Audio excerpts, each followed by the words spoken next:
Welcome to Spiritual Sessions with your host Leanne. It's wonderful to have you back again, spiritual family, my human family, my brother from another mother, my sister from another mister, my wonderful people who are here listening to this and enjoying in these wonderful books that I'm reading and much enjoying reading for you. I'd like to start with a quick apology just to say I'm sorry that this hasn't gone out on Saturday at 6 p.m. GMT, and also some of the previous episodes have also ran late, and I really will be recording these in advance, long in advance, and having them ready to premiere because I wanted to make sure that the people who are enjoying this and people who have been listening. One particular person said that they listen to my podcast in the gym and that they're loving the Kybalion, and that means so much to me. This knowledge is really insightful to me. In my opinion, it's unlocking the keys of wisdom of the entire universe. So it's very important stuff, I feel, for myself, and the fact that you are enjoying it as well. I want to make sure that I'm getting them out at the time that I simply promised I would. So I apologise. Work has been very busy, and this one is late by, it was supposed to go out a couple of hours ago, and I'm only recording it now. So just to say that, and to let you know that I will be better on schedule going forward, and to say that I'm genuinely sorry for saying I would have it out at one time and not having it. So with that, guys, I won't wait any longer. And today we are continuing on with the Kybalion by the Three Initiates, an ancient esoteric book. And today we're covering Chapter 5, the mental universe. So lots of exciting things in store. We're following on from the chapter on the all, which was last week. So I hope you enjoy, and let's get into it. Chapter 5, the mental universe. The universe is mental held in the mind of the all. The Kybalion. The all is spirit. But what is spirit? This question cannot be answered for the reason that its definition is practically that of the all, which cannot be explained or defined. Spirit is simply a name that men give to the highest conception of infinite living mind. It means the real essence. It means living mind, as much superior to life and mind as we know them, as the latter are superior to mechanical energy and matter. Spirit transcends our understanding, and we use the term merely that we may think or speak of the all. For the purposes of thought and understanding, we are justified in thinking of spirit as infinite living mind, at the same time acknowledging that we cannot fully understand it. We must either do this or stop thinking of the matter at all. Let us now proceed to a consideration of the nature of the universe as a whole and in its parts. What is the universe? We have seen that there can be nothing outside of the all. Then is the universe the all? No, this cannot be, because the universe seems to be made up of many and is constantly changing. And in other ways, it does not measure up to the ideas that we are compelled to accept regarding the all, as stated in our last lesson. Then, if the universe be not the all, then it must be nothing. Such is the inevitable conclusion of the mind at first thought. But this will not satisfy the question. For we are sensible of the existence of the universe. Then, if the universe is neither the all or nothing, what can it be? Let us examine this question. If the universe exists at all, or seems to exist, it must proceed in some way from the all. It must be a creation of the all. But as something can never come from nothing, from what could the all have created it? Some philosophers have answered this question by saying that the all created the universe from itself, that is, from the being and substance of the all. But this will not do, for the all cannot be subtracted from, nor divided, as we have seen. And then again, if this be so, would not each particle in the universe be aware of its being the all? The all could not lose its knowledge of itself, nor actually become an atom, or blind force, or lowly living thing. Some men indeed, realizing that the all is indeed all, and also recognizing that they, the men, existed, have jumped to the conclusion that they and the all were identical. And they have filled the air with shouts of "I am God," to the amusement of the multitude and the sorrow of sages. The claim of the corpuscle that "I am man" would be modest in comparison. But what indeed is the universe, if it be not the all, not yet created by the all, having separated itself into fragments? What else can it be? Of what else can it be made? This is the great question. Let us examine it carefully.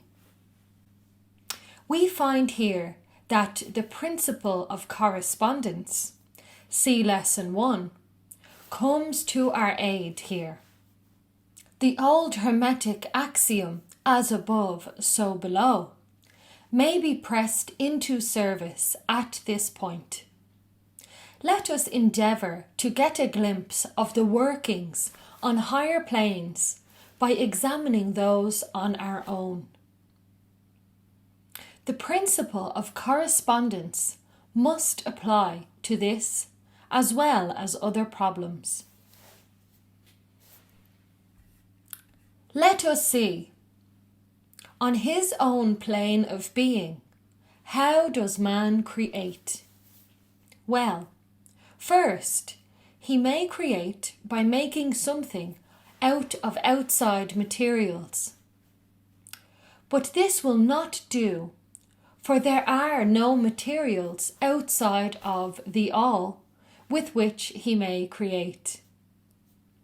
Well, then, secondly, man procreates or reproduces his kind by the process of begetting, which is self-multiplication, accomplished by transferring a portion of his substance to his offspring. But this will not do, because the all cannot transfer or subtract a portion of itself. Nor can it reproduce or multiply itself in the first place. There would be a taking away, and in the second case, a multiplication or addition to the all. Both thoughts being an absurdity. Is there no third way in which man creates? Yes, there is. He creates mentally. And in doing so, he uses no outside materials. Nor does he reproduce himself, and yet his spirit pervades the mental creation. Following the principle of correspondence, we are justified in considering that the All creates the universe mentally, in a manner akin to the process whereby man creates mental images. And here is where the report of reason tallies precisely with the report of the illumined, as shown by their teachings and writings. Such are the teachings of the wise men.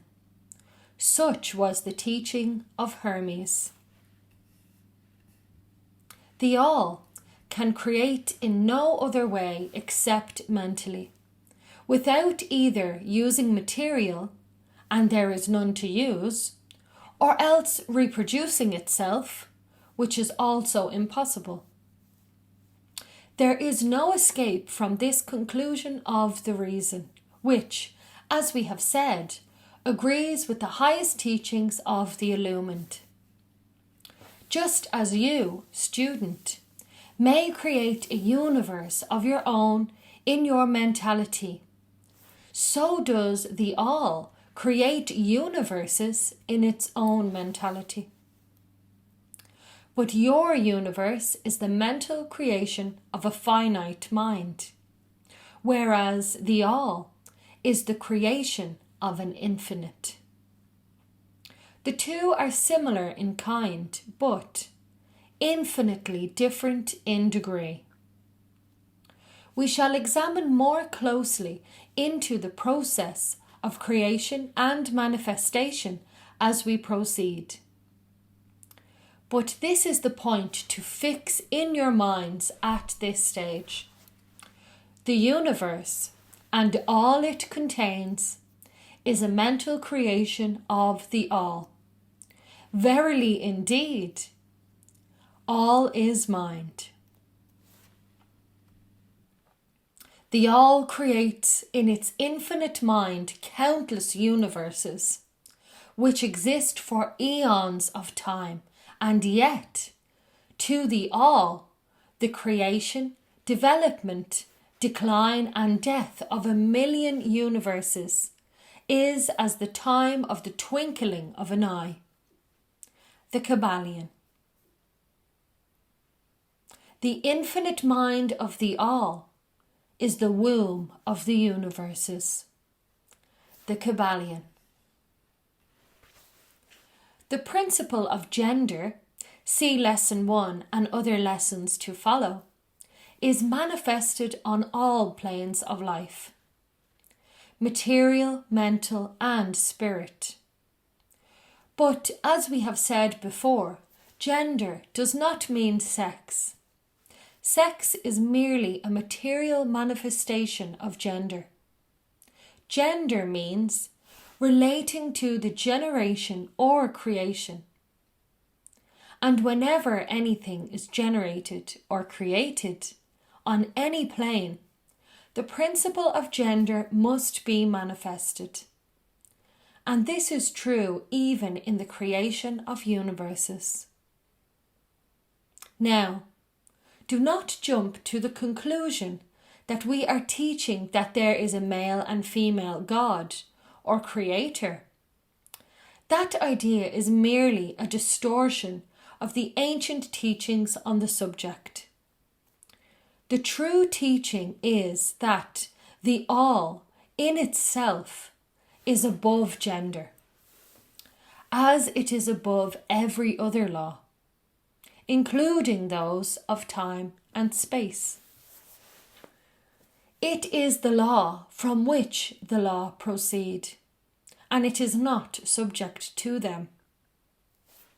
But when the All manifests on the plane of generation or creation, then it acts according to law and principle, for it is moving on a lower plane of being, and consequently it manifests the principles of gender in its masculine and feminine aspects, on the mental plane, of course.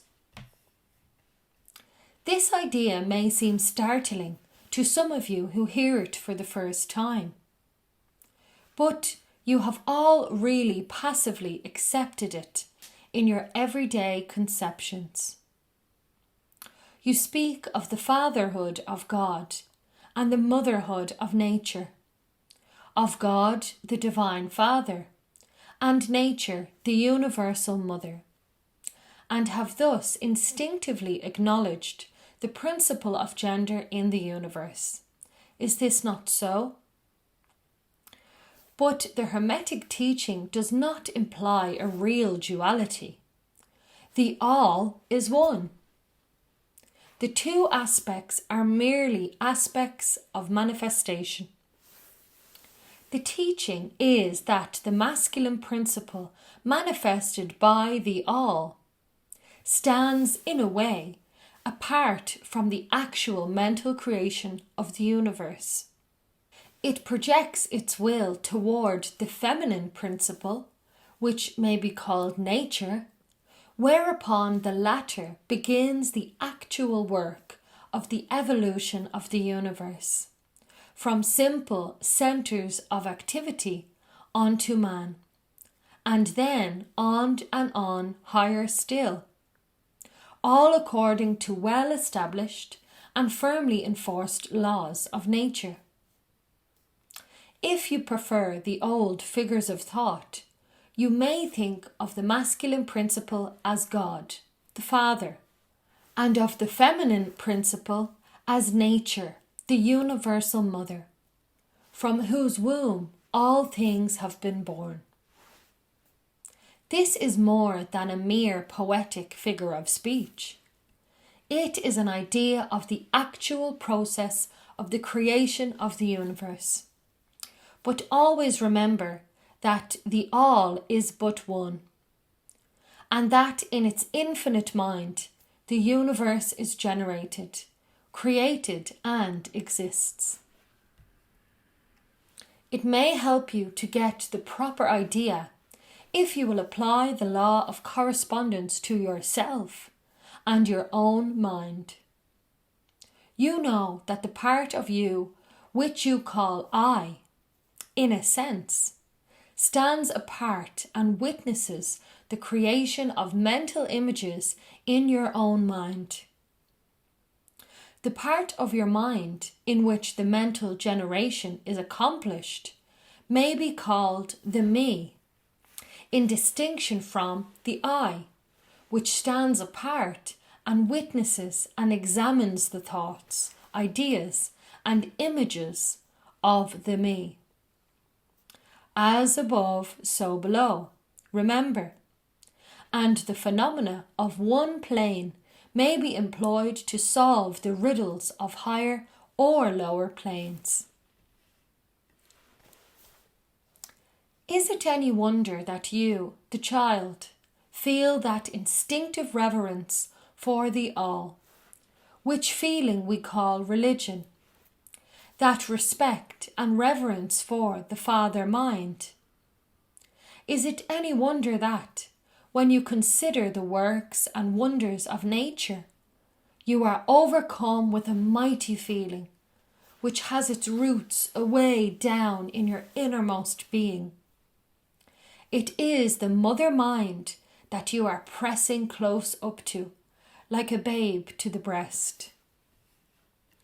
Do not make the mistake of supposing that the little world you see around you, the earth, which is a mere grain of dust in the universe, is the universe itself. There are millions upon millions of such worlds, and greater. And there are millions of such universes in existence within the infinite mind of the all. And even in our own little solar system, there are regions and planes of life far higher than ours. and beings compared to which we earthbound mortals are the slimy life forms that dwell on the ocean's bed when compared to man. There are beings with powers and attributes higher than man has ever dreamed of the gods possessing. And yet, these beings were once as you are, and still lower, and you will be even as they, and higher still in time, for such is the destiny of man, reported by the illumined. And death is not real, even in the relative sense. It is but birth to a new life. And you shall go on and on to higher and still higher planes of existence for eons upon eons of time. The universe is your home, and you shall explore its farthest recesses before the end of time. You are dwelling in the infinite mind of the All, and your possibilities and opportunities are infinite, both in time and space. And at the end of the grand cycle of eons, when the All shall draw back into itself all of its creations, you will go gladly, for you will then be able to know the whole truth of being at one with the All. Such is the report of the illumined, those who have advanced well along the path. And in the meantime, rest calm and serene. You are safe and protected by the infinite power of the Father-Mother mind. Within the Father-Mother mind, mortal children are at home. The Kybalion. There is not one who is fatherless nor motherless in the universe. The Kybalion. Thank you for tuning in to Chapter 5, The Mental Universe of the Kybalion. So just so many little small things there that I feel really tie into other teachings. So one of which being that really we're all connected. We're all drops of the same ocean. Everything is the All. And this goes a step further in saying that, the mind is meant, everything is the mind. That actually it's our mind creating our existence. Because you can't create something out of nothing. So it's all like visual imagery, which has been said in other schools of thought as well. But the most interesting thing to me is that really, we're all one people. We're all one thing. There is no separation, even though it seems like there's separation. And I feel like the essence of this is important always, but, at all times it's important. But how much would this help humanity and everybody living together? I remind myself of this, It's easy to sometimes to feel like there is a separation or to get exasperated with somebody or not really see it as that person is literally a part of me. Like we're the same thing. So I think that it does a lot of positive things to learning this material and material like it. And it just expands your mind to a different place where you have far more compassion and a willingness to grow for yourself, but for all of humanity, because it's the same thing. So I hope that you also enjoyed this reading. Next week we have to look forward to Chapter 6, The Divine Paradox, and I will have it recorded in advance and we'll have it up on time, 6 p.m. Saturday GMT. Just to also ask, so during the recording I try and slow it down because I have an Irish accent.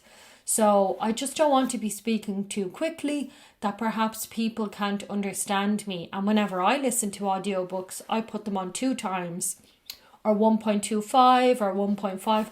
So you can always speed me up. That's a possibility. I always do it when I'm listening to a podcast or someone reading something similar. But then as soon as the reading of the book is actually over, I just go back to sort of my own way of speaking. So let me know if that's okay, if you like how I read the book. Am I reading it too slow? Is it making it more audible for you? Am I over pronouncing things? Because I'm just trying to make sure it's clear, and I hope it doesn't sound, why is she reading it so strange? But perhaps it's actually helpful. So I don't know. Let me know what you think. Maybe I should just read it like I'm speaking to you now. So as always, guys, thank you so much and see you soon. Much appreciate every single one of you, my beautiful human family. I love every last one of you. Thank you for tuning in.